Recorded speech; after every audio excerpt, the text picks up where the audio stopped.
जय बजरंगबली दोस्तों। मेरा नाम रॉकी है और मैं आपका दोस्त जय गणेशाय नमः बोलकर इस वीडियो की शुरुआत करता हूँ। तो हम अपनी सुबह की शुरुआत और अपने सफ़र की शुरुआत तुलसी पूजा से करेंगे।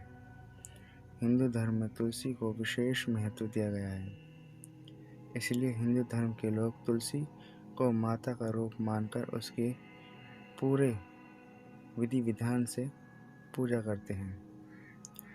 भारत में ऐसी मान्यताएं हैं कि जिस घर में तुलसी रहती है या कहा जाए तुलसी माता का पौधा जिस घर में होता है, उस घर में रहने वाले लोगों को कोई संकट या परेशानी जीवन में नहीं होती।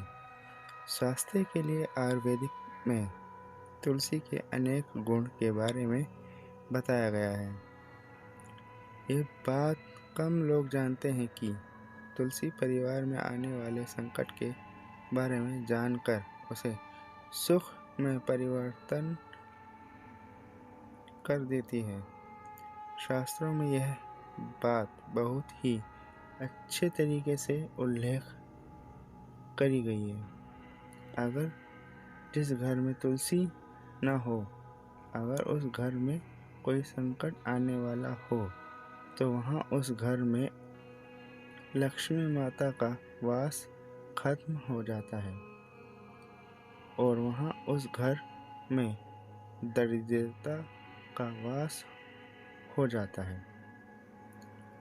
तुलसी केवल एक पौधा ही नहीं है, बल्कि धरती के लिए वरदान है, जिसमें हिंदू धर्म में पूजनीय और औषधि के बराबर माना जाता है।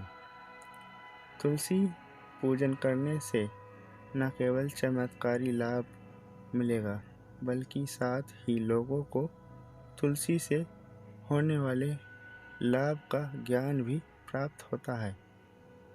आयुर्वेद में तुलसी को अमृत बताया गया है, क्योंकि तुलसी औषधि भी है और रोज़ नियमित उपयोग से उत्साहित, खुश और मन को शांति मिलती है। भगवान विष्णु जी की कोई भी पूजा बिना तुलसी के पूर्ण नहीं मानी जाती। और अब तुलसी से जुड़ी कुछ रोचक मान्यताएं।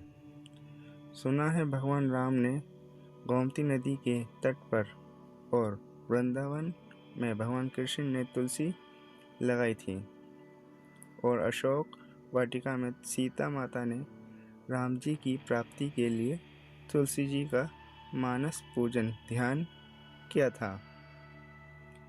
हिमालय पर्वत पर पार्वती जी ने शंकर भगवान की प्राप्ति के लिए तुलसी का पौधा लगाया था। एक और मान्यता ये भी है कि लंकापति रावण के भाई विभीषण भी रोजाना तुलसी की पूजा करते थे।